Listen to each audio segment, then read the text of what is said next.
Now I'm going to show you how to add some fruits to the trees that the children just made.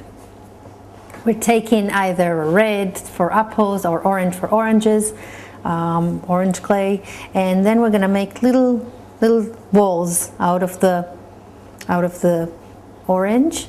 We're going to have orange trees and just stick it to the tree. Very good, Elisheva, very nice. You have to press it a little bit more so they won't fall.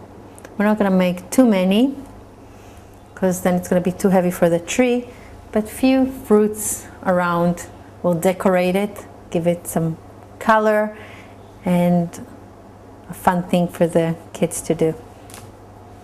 Little circles are very nice. Very good, Chayeli.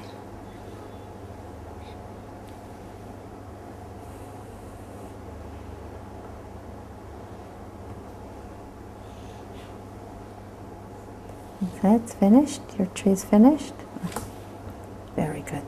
Okay, we're going to put the trees now, once they're done, on the ground that we just made.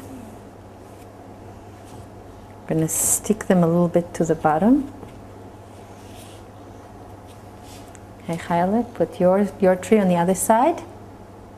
Very nice. Just stick it like this to the bottom. Stick it with your fingers.